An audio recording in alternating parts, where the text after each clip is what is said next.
How important is the Torah? Why is this man surrounded by lions? Why are these three young men surrounded by fire? What is this Israelite king writing? What are these men fighting for? What's the story behind this courageous woman and her 7 sons? So, how important is the Torah? Today, we're going to read their stories and find out.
Shalom, Shalom Israel. Hello Christians. What up to everyone else? Welcome to today's discussion of Something to Think About, presented by the brothers.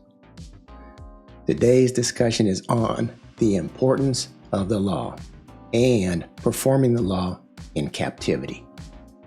Hashtag law in captivity. Administrative. We're going to quickly go over some administrative details before we get started. Setting expectations. I plan on reading virtually everything on my slides and my notes, since some folk can only listen and they cannot watch. I will be following my script. It helps me to stay on point. Reminder, this is more like a classroom discussion, so there will be no smoke and daggers here. Pause if needed.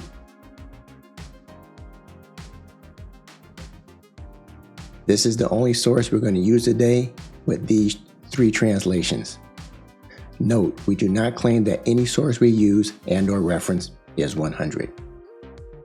Even these Bible translations. Pause if needed.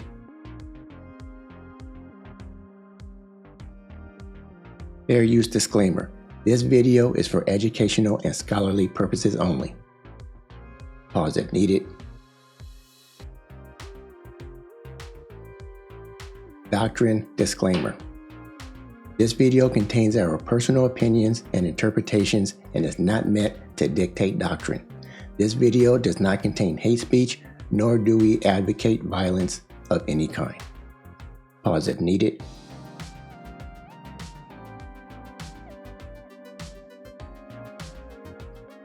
Recap. What we discussed in the previous video, Mosaic law defined. We discussed words and many phrases used to describe the law. How they define specific words, descriptors that are used to define and or describe the law. How DOI defines the law or the Torah, disciples of Yahawashi. We discussed what is included and excluded from the Torah. Torah was given to the Israelites. Torah is a covenant sign, it's everlasting, and its righteousness. Torah is also truth and perfect.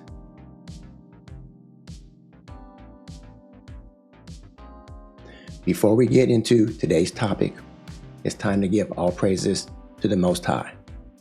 Again, how we do it.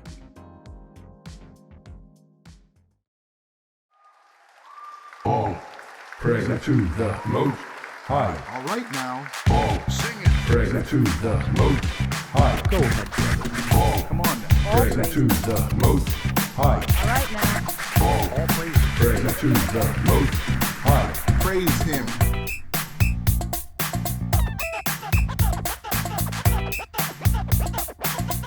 Come on now. Come on. All praises. All praises. Come on now. All praises. All right now. To the Most High. To the High. Praises. Come on now. All go ahead. Praises. All praises. Praise high. Praises. Praise high. To the Most High. Yahawashi.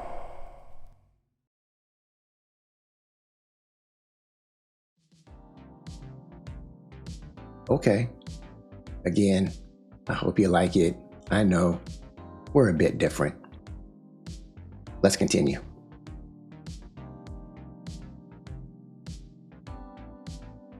Importance of the law. This series in general is on Christianity and the canonization process. Today's topic is not about the content or the application of the Mosaic law, but the importance of the law and performing the law while in captivity. I thought it was important to recall this particular slide from the previous video, Mosaic Law Defined. I want to remind everyone that the brothers are not camp leaders. There are many Israelite camps that are very knowledgeable on what is in the law. However, they do not all agree on the application or the substance of the law. Each camp encourages their members to live according to their interpretation of the law. The brothers will not advise anyone on how to live because we are not camp leaders, teachers, or spiritual advisors. We are just two brothers presenting information as we discover it and giving our opinions every now and then. I would like to add, once again, that we respect the camps.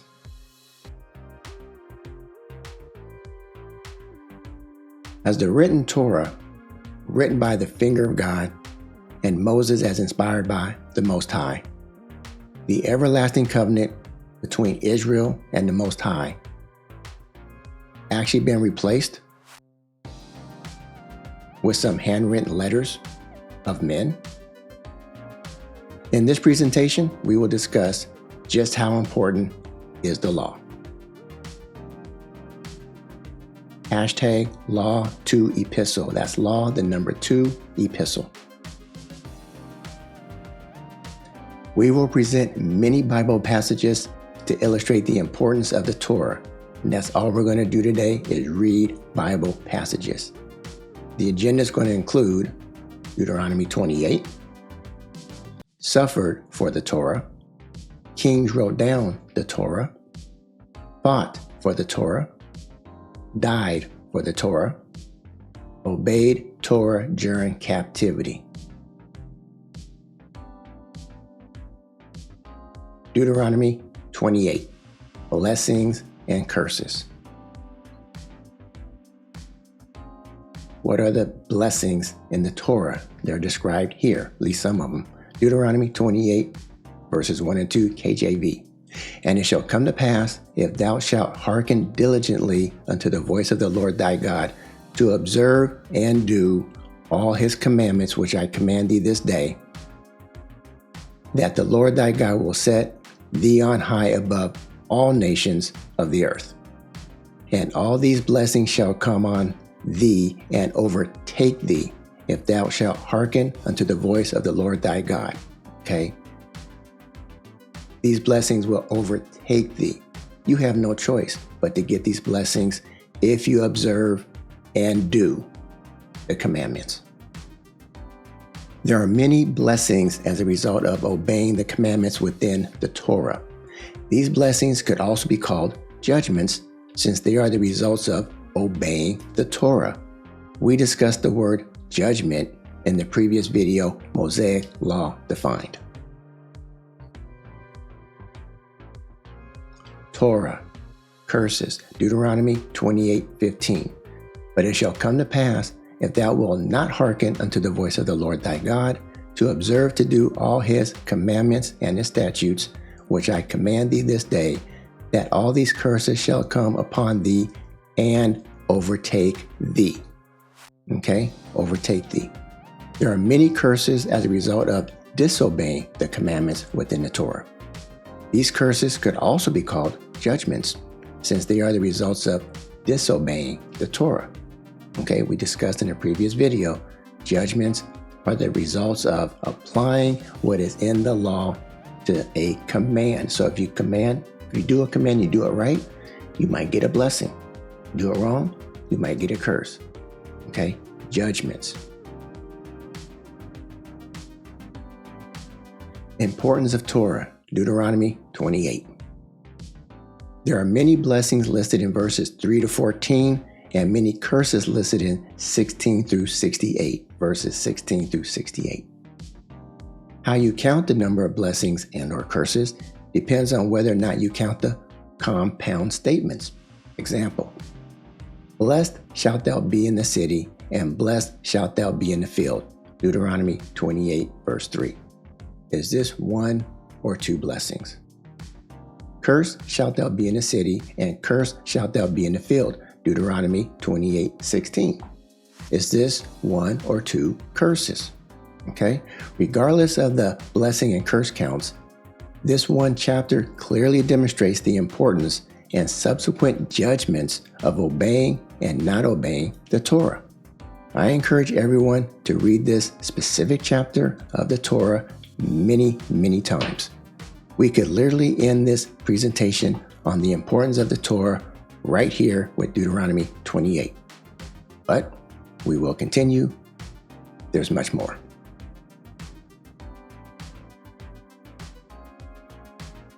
Shadrach, Meshach, and Abednego, the blazing furnace. Gold statue, idolatry. Daniel 3 verse 1 NLT, Nebuchadnezzar's gold statue. King Nebuchadnezzar made a gold statue 90 feet tall and 9 feet wide and set it up in the plain of Dura in the province of Babylon. Note, the king told everyone, absolutely everyone, to show up for this event. Daniel 3, 4-6 NLT. Then a herald shouted out, people of all races and nations and languages, listen to the king's command.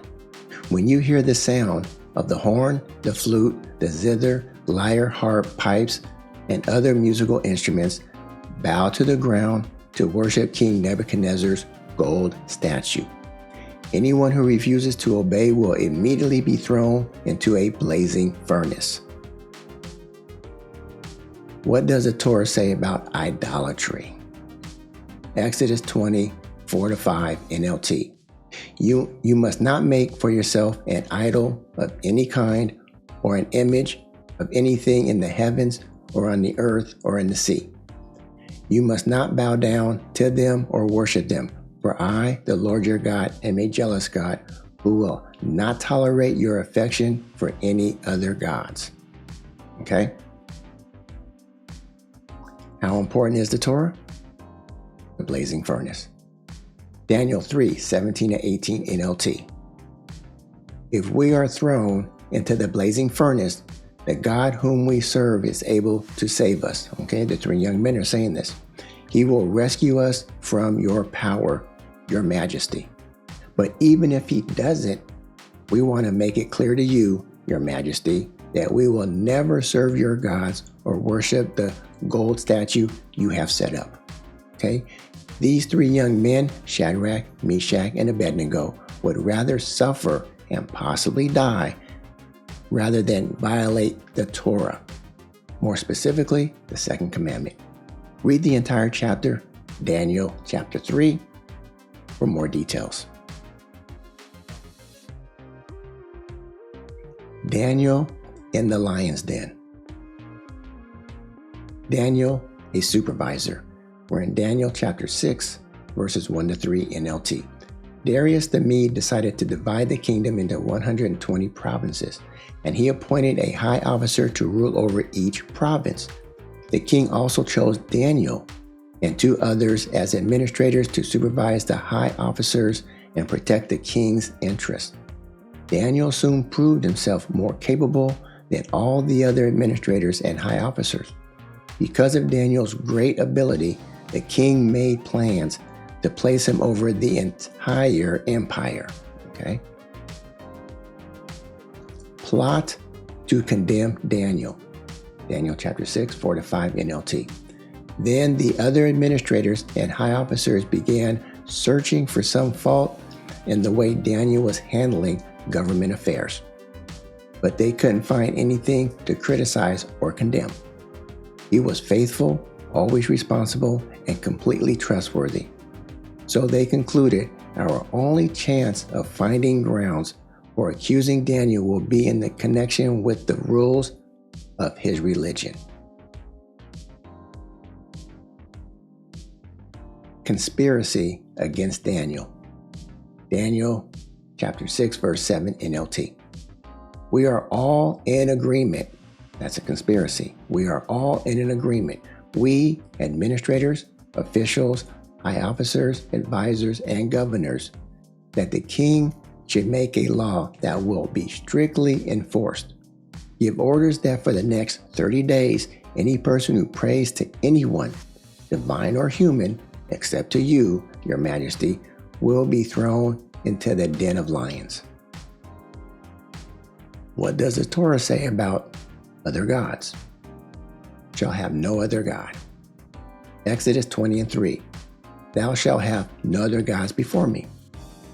Exodus 34 and 14, KJV. For thou shalt worship no other God. But the Lord, whose name is jealous, is a jealous God. How important is the Torah to Daniel? Daniel prays to his God. Daniel 6 verse 10 NLT. But when Daniel learned that the law had been signed, he went home and knelt down as usual in his upstairs room with its windows open toward Jerusalem. He prayed 3 times a day, just as he had always done, giving thanks to his God. Okay? Daniel prayed to the Most High anyways. Daniel in the lion's den. Daniel 6, 14 and verse 16 NLT. Hearing this, the king was deeply troubled, and he tried to think of a way to save Daniel. He spent the rest of the day looking for a way to get Daniel out of this predicament. Verse 16. So at last the king gave orders for Daniel to be arrested and thrown into the den of lions. The king said to him, May your God, whom you serve so faithfully, rescue you. Okay. Daniel risked being thrown into the lion's den and certain death rather than to disobey the Torah. Read the entire chapter, Daniel 6, for the complete story.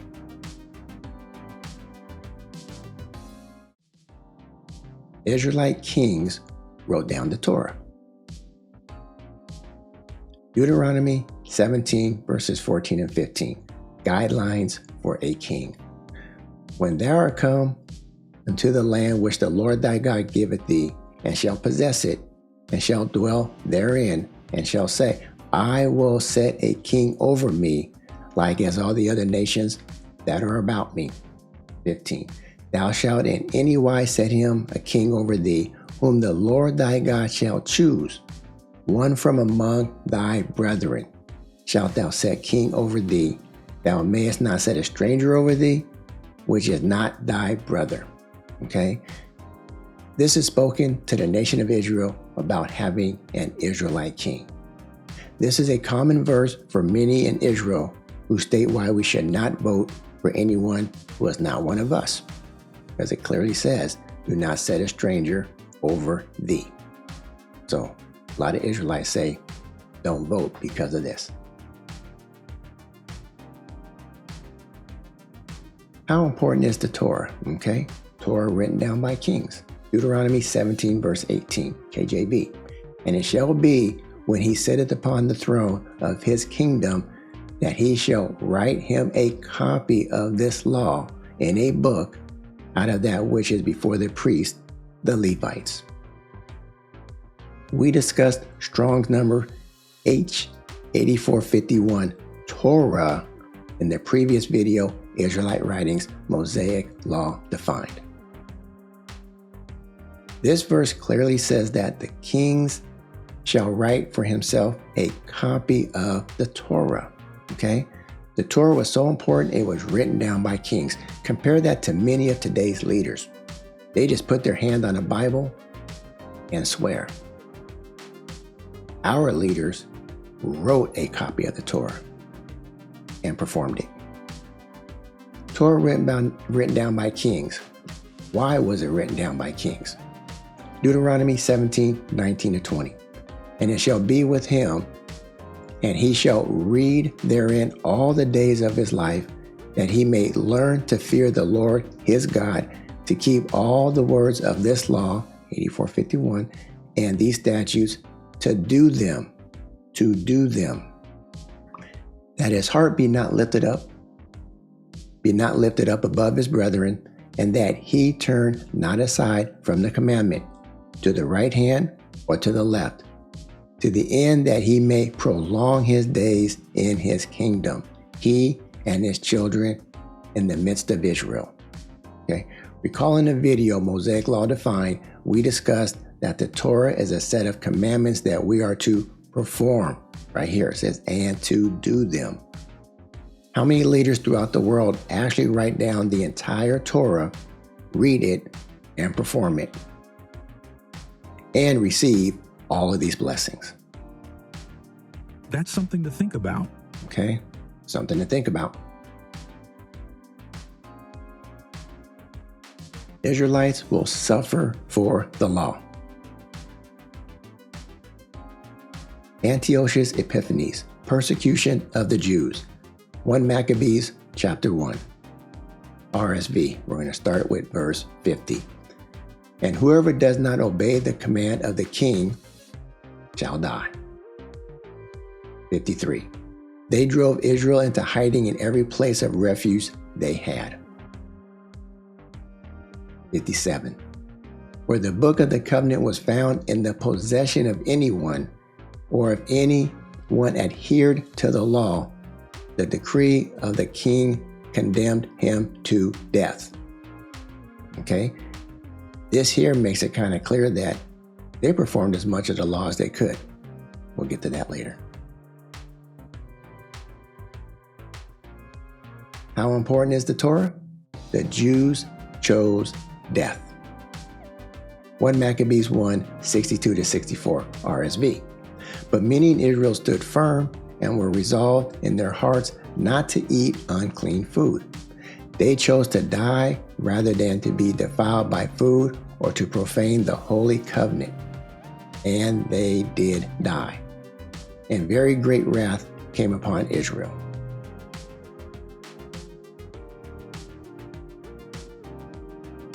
Mattathias chooses the law.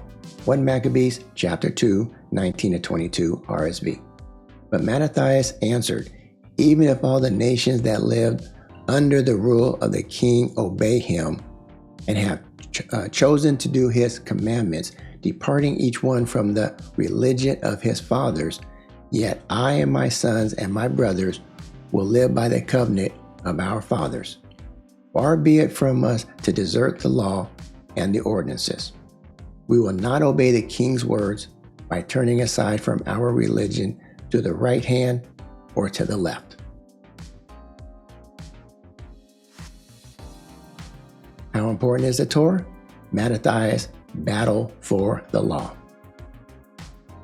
1 Maccabees chapter 2, RSV, we're going to start with 27. Let everyone who is zealous for the law and supports the covenant come out with me. Verse 48. They rescued the law out of the hands of the Gentiles and kings, and they never let the sinner gain the upper hand. Verse 50. Now, my children, show zeal for the law and give your lives for the covenant of our fathers. This is just one example of Israelites willing to fight for the Torah. I encourage you to read all of 1 Maccabees chapters 1 and 2 for more details.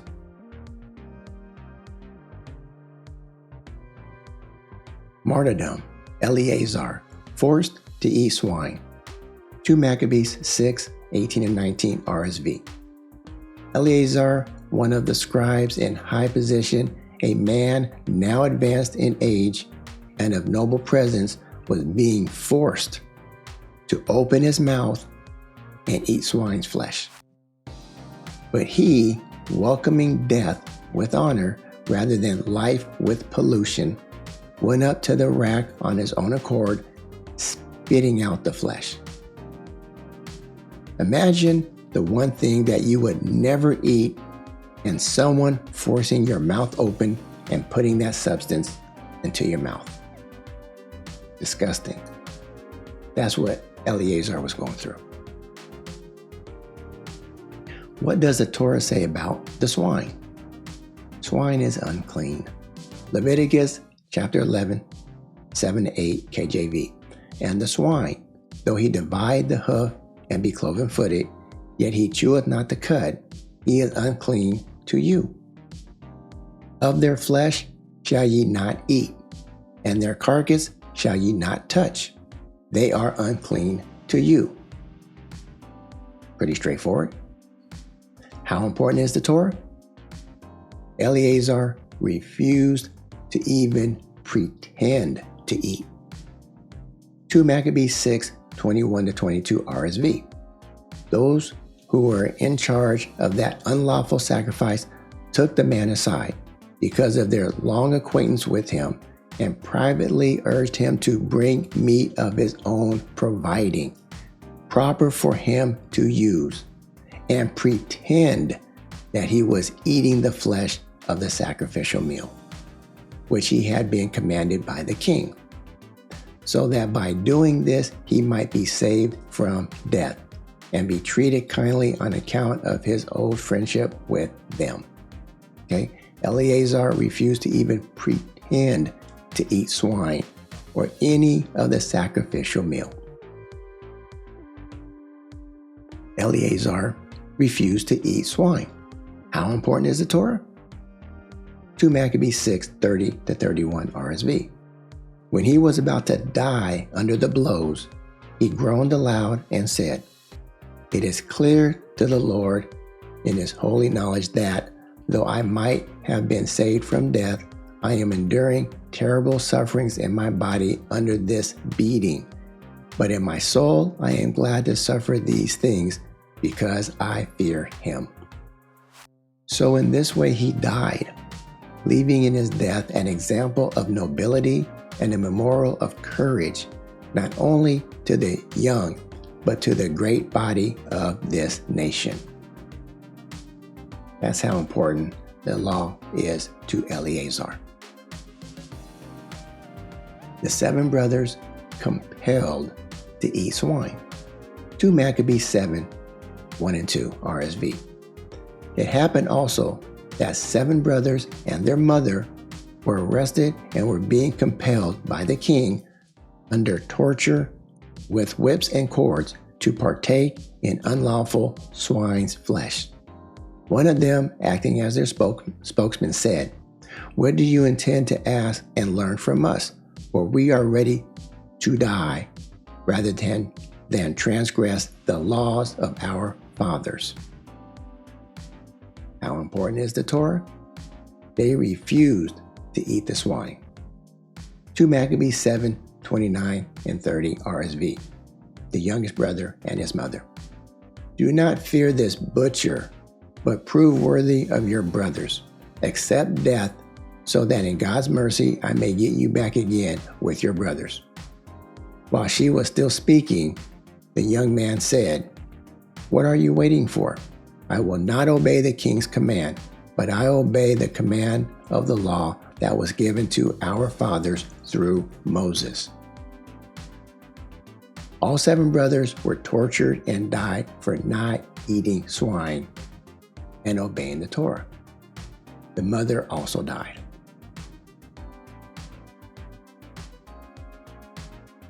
Israelites performed other lawful acts.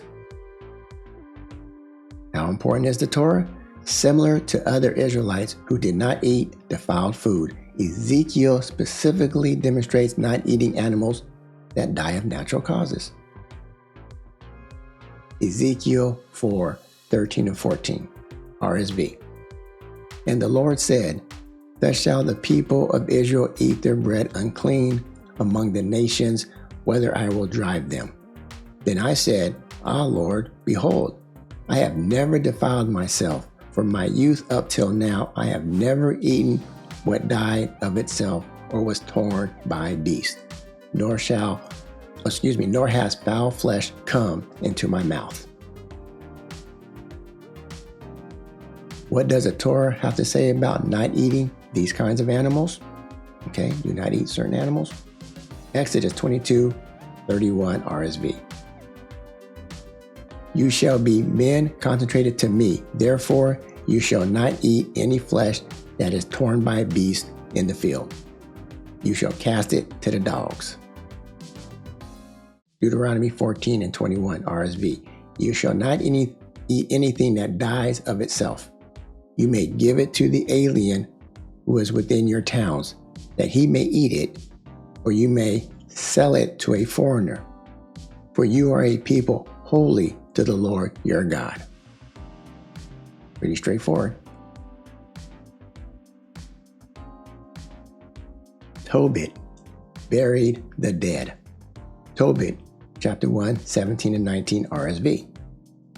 And if I saw any one of my people dead and thrown out behind the wall of Nineveh, I would bury him. And if the king put to death anyone who was fleeing from Judea, I buried them secretly. For in his anger, he put many to death. When the bodies were sought by the king, they were not found. Then one of the men of Nineveh went and informed the king about me, that I was burying them, so I hid myself. When I learned that I was being searched for to be put to death, I left home in fear. Okay, the king was looking for Tobit because he was burying the dead, something the law that says to do in certain situations. What does the Torah have to say about burying the dead? Bury the dead the same day. Deuteronomy 22:21-23 RSV.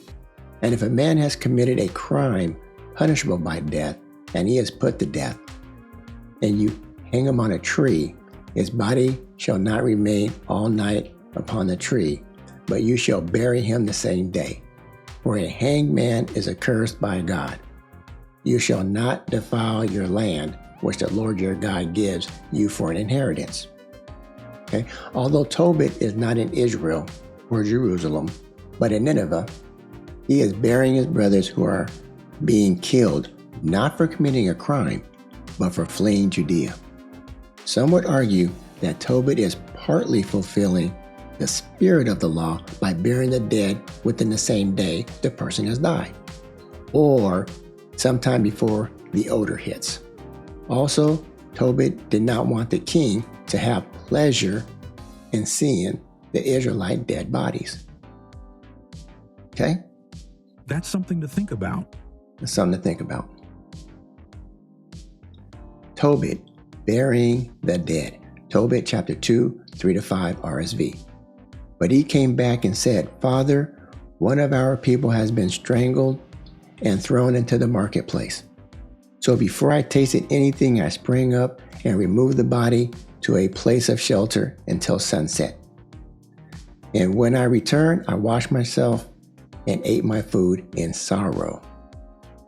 How important is burying the dead to Tobit? Okay, he continued to bury the dead. Tobit chapter 2, 7-8 RSV. When the sun has set, I went and dug a grave and buried the body.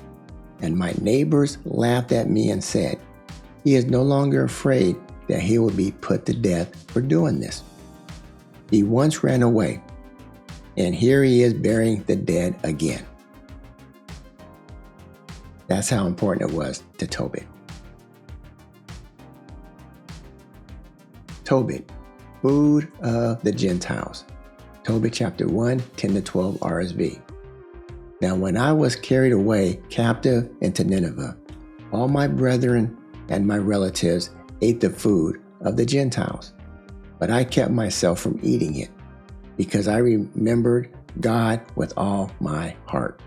Okay, similar situation as Eleazar, the woman, and her 7 sons. The difference here is that it does not say Tobit was forced to eat this Gentile food. Tobit, acts of charity. Tobit chapter 1, 16 and 17 RSV. In the days of Shalmaneser, I performed many acts of charity to my brethren. I would give my bread to the hungry and my clothing to the naked. What does the Torah have to say about our fellow Israelites who are poor? Deuteronomy 15, 7-8 and 11 NLT. But if there are any poor Israelites in your towns when you arrive in the land the Lord your God is giving you, do not be hard-hearted or tight-fisted towards them. Instead, be generous and lend them whatever they need. There will always be, verse 11, there will always be some in the land who are poor. That is why I am commanding you to share freely with the poor and with other Israelites in need. Pretty straightforward. Daniel refused to eat king's food. Daniel 1 verse 8. But Daniel was determined not to defile himself by eating the food and wine given to them by the king. He asked the chief of the staff for permission not to eat these unacceptable foods. Similar situation as Tobit, Eleazar, the woman, and her 7 sons. They all refused to eat defiled and unclean food. Daniel refused to eat the best of the best food. Okay, this was brought to him by the king. Okay, so if he can refuse to eat that food, you can too, if it's considered unclean. So read Daniel 1, 8-15 for more details. Daniel did not trust in sorcery. Daniel chapter 2, 27-28 NLT. Daniel replied, there are no wise men, enchanters, magicians, or fortune tellers who can reveal the king's secret. But there is a God in heaven who reveals secrets, and he has shown King Nebuchadnezzar what will happen in the future. Now I will tell you your dream and the vision you saw as you lay on your bed. What does the Torah have to say about witchcraft and sorcery? Leviticus 26 and 31 NLT. Verse 26. Do not practice fortune telling or witchcraft. 31. Do not defile yourselves by turning to mediums or to those who consult the spirits of the dead. I am the Lord your God. Leviticus 20 verse 6 NLT. I will also turn against those who commit spiritual prostitution by putting their trust in mediums or in those who consult the spirits of the dead. I will cut them off from the community. Pretty straightforward. How important is the Torah? Well, we went over Deuteronomy chapter 28, blessings and curses. Shadrach, Meshach, and Abednego, the blazing furnace. They refused idolatry. Daniel in the lion's den, no other God. The Jews chose death when persecuted by Antiochus Epiphanes. Mattathias and his sons literally battled for the Torah. Eleazar, the woman, and her 7 sons all refused to eat swine's flesh. They all died for the Torah.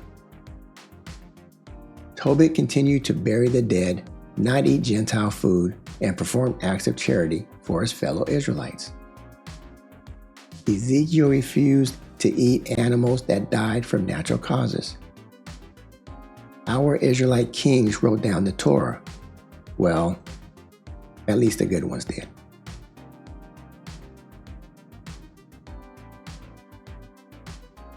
Obeying the Torah while in captivity. Not only did these courageous Israelites obey the Torah because it was important to them, they did so while in captivity. Some say we are in captivity. This is my example of a captivity and subjugation timeline for reference only. I do not claim it to be historically accurate or 100, but it should do the job. Assyrian captivity. Forced exile of northern kingdom of Israel, the 10 tribes, by the Assyrian Empire. Some key dates. 740 BC, invasion of northern Israel begins. 732 BC, Israelite deportations begin. 722 BC, fall of Samaria and full exile. And that's roughly, as you can see right about here. Babylonian captivity. Kingdom of Judah conquered by Babylon. Many Judeans were taken into exile. Some key dates. 612 BC, Babylon defeats the Assyrian Empire. 605 BC, Babylon defeats Egypt, Daniel and others taken captive. 597 BC, Jerusalem partially plundered, Ezekiel and others taken. 586 BC, Jerusalem and temple destroyed by Nebuchadnezzar. And that's right about here. 605 to 539 roughly. Persian captivity. Babylon falls to Persia. However, Israelites are still under foreign rule. Here are some key dates. 539 BC, fall of Babylon to Persia. 538 BC, Cyrus decree, southern kingdom Israelites to return. 458 BC, Ezra leads second group back. 444 BC, Nehemiah rebuilds Jerusalem's walls. Okay, so you got the Persian captivity. Okay, Assyrian, Babylon, and Persian. Greek captivity. Land of Judea and broader Israel fell under Greek rule. The Hellenistic period. Greek culture, government, and religion forced upon Israelites. Here are some key dates. 331 BC, Alexander the Great conquers Persia and Judea. 323 to 198 BC, Egypt controlled by Ptolemies. 198 to 164 BC, Syria controlled by Seleucids. And that's around this time frame, okay? The Hellenistic period. Hasmonean dynasty or family. Israelites who established an independent Jewish kingdom after the Maccabean revolt against the Seleucids. Key dates. 167 BC, start of Maccabean revolt. 163 BC, rededication of the temple by Judah Maccabeus. 141 BC, Simon Maccabeus becomes high priest and prince. Okay, there's a little overlap here, but here's the Hasmonean time frame. Okay, between the Greek and this one. Roman captivity. Land of Israel fell under Roman rule.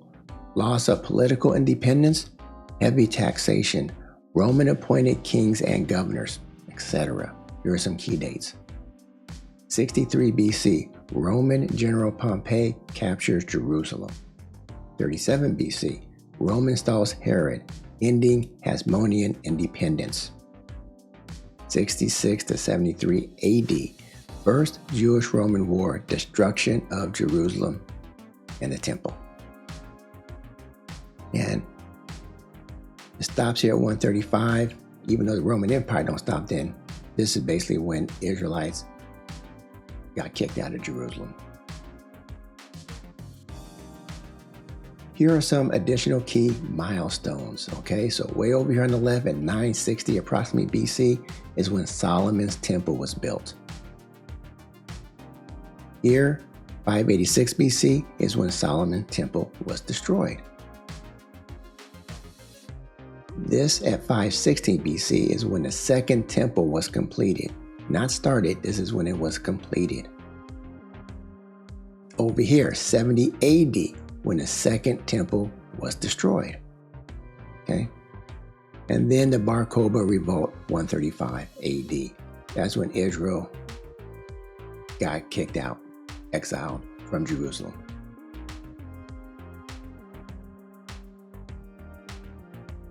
Identify the captivity and or subjugation.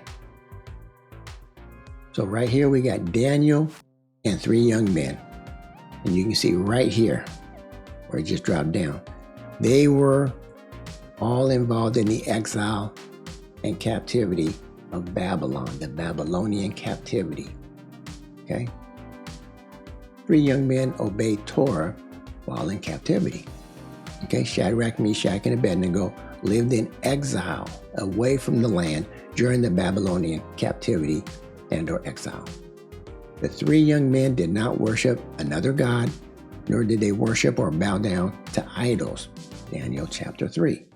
Want to emphasize that this happened while they were being threatened with death by blazing furnace during exile and or captivity. Daniel obeyed Torah while in captivity. Daniel lived during the Babylonian captivity. Daniel refused to pray to an idol. Daniel chapter 6. Daniel observed dietary laws. Daniel chapter 1, 8-15. Daniel refused to credit sorcery, enchanters, magicians, or astrologers for interpreting dreams. He went to the Most High. Daniel chapter 2, 27-28. Antiochus Epiphanes, okay? Right here, right before the transition to the Hasmonean dynasty or the family. So he was part of the Greek captivity. And right down here in the note area, known for forcing Hellenistic and or Greek culture onto the Jews. Okay, this seemed like it wasn't a good time to be an Israelite under this captivity. And many Jews obeyed Torah during subjugation. So Antiochus Epiphanes reigned during the Greek captivity and or subjugation. Forced Hellenistic and or Greek culture onto the Jews. Jews circumcised their children and refused to eat unclean food during this time. Some Jews had the book of the law in their possession. They continued burnt offerings, sacrifices, and drink offerings, kept the Sabbaths and feasts while facing possible death. 1 Maccabees chapter 1.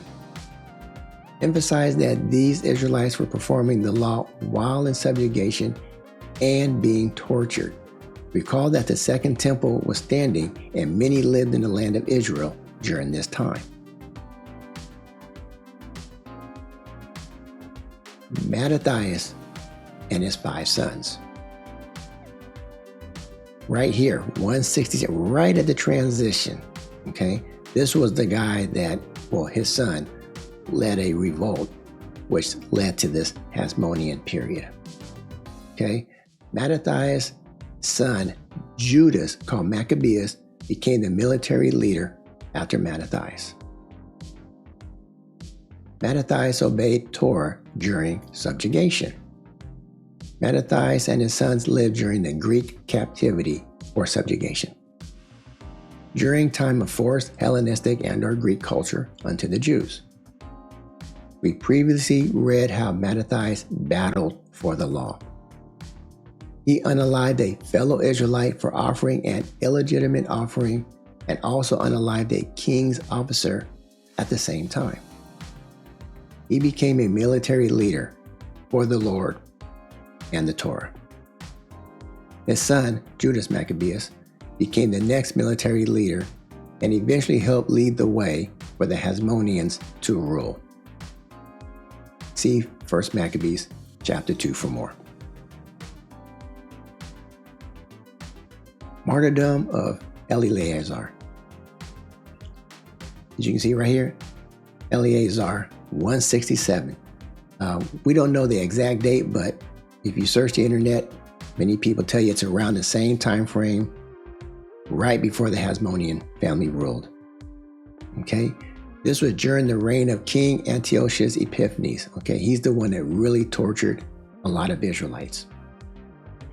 He obeyed the Torah and refused to eat swine's flesh, and died for the Torah. Woman and 7 sons, right around the same time frame here. Okay, not sure the exact date, but right before the Hasmonean family took over. This was during the reign of King Antiochus Epiphanes, just like Eleazar. They all obeyed the Torah and refused to eat swine's flesh. And they all died for the Torah. Ezekiel, over here, as you can see, is during the Babylonian captivity. Okay? So some say this was a possible year of Ezekiel's first vision. That's why it's an approximation. No one agrees, I guess. He was born approximately 622. So he was born back here during the Assyrian, but he was part of the Babylonian exile. Okay, so Ezekiel refused to eat that which died of itself or was torn in pieces during exile.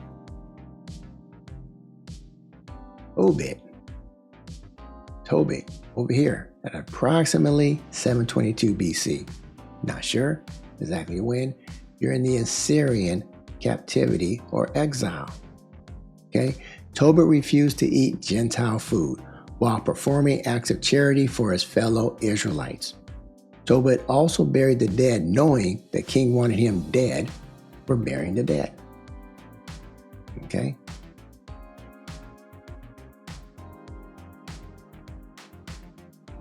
Summary. At the beginning of this discussion, I asked, how important is the Torah? We pointed out what this brave woman and her 7 sons went through, along with Eleazar and countless other Israelites during the persecution of Antiochus Epiphanes. Asked them how important it was. We pointed out that Israelite kings wrote down the Torah. Kings wrote down the Torah. That's how important the Torah is. We pointed out how the faith of Daniel and the 3 young men were tested in the lion's den and in the blazing furnace. Ask them how important the Torah is. We also pointed out how Israelite men battled for the Torah. Okay? And let's not forget about Tobit and Ezekiel and all the other brave Israelites that we did not mention in today's discussion. Many courageous Israelites obeyed, fought, were tortured, and died for the Torah while in captivity, exile, and or subjugation. So, the least we can do is read the Torah. Okay? That's the least we can do. These guys fought, and died, tortured, while in subjugation. They read the Torah and they died for the Torah. The next thing we can do, abstain from eating that which is an abomination to the Lord. That's the least we can do. Do not eat the swine. These creatures don't look too appetizing. Do not eat swine products like pork chops, bacon, ham, These products are easily identifiable, so you can easily say, I don't want bacon on that. Definitely do not eat these: pork sausage, pigtails, pig feet, pig snout. That's disgusting. Do not eat lobsters.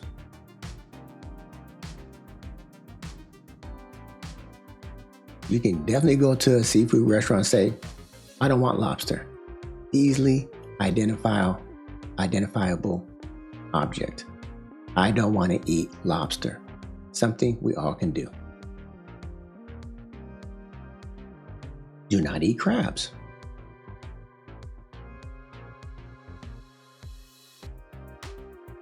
They don't even look appetizing when you see them in this light.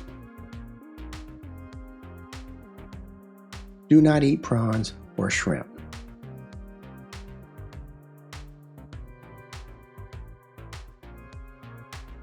We actually eat this. I used to eat shrimp all the time. Not anymore. We all have to start our Israelite journey somewhere. So, we all can start with these 3 tasks, okay? We all can read the Torah. Let's start our journey there. Do not eat swine.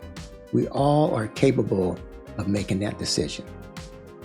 Do not eat crustaceans. We all can make that choice very easily. We're not being tortured. We're not being forced to eat this stuff. Stop eating it. Okay? We got to start our journey somewhere. Why not here? That's something to think about. That's something to think about.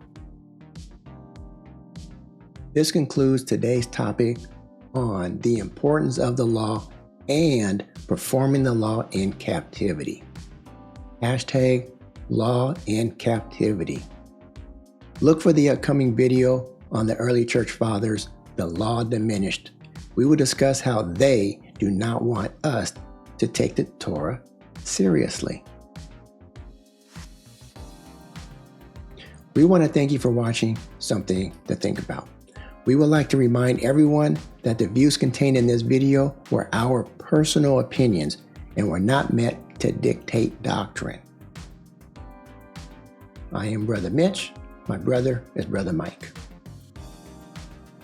We are the brothers. We are disciples of Yahawashi. I want to say Shalom and Shalom, Israel. Goodbye, Christians. Bye to everyone else. Till next time.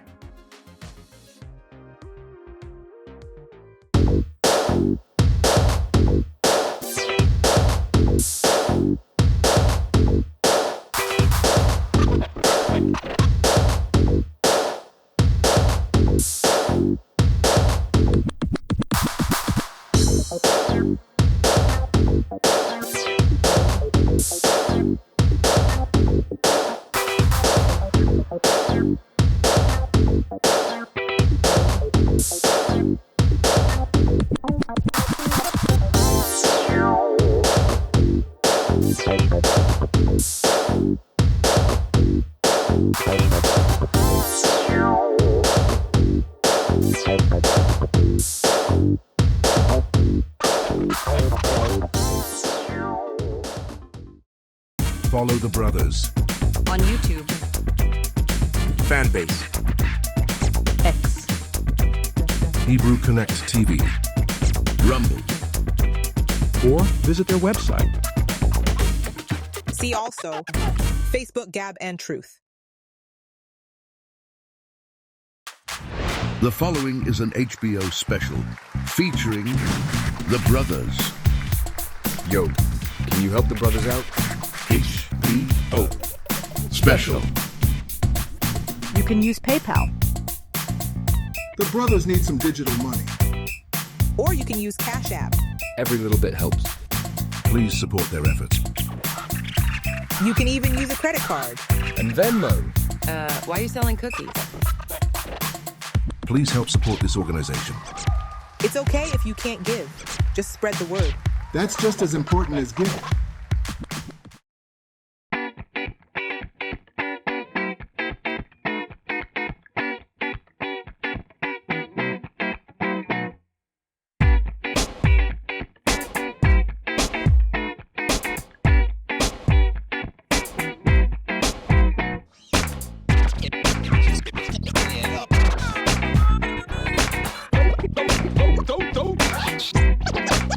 Grace.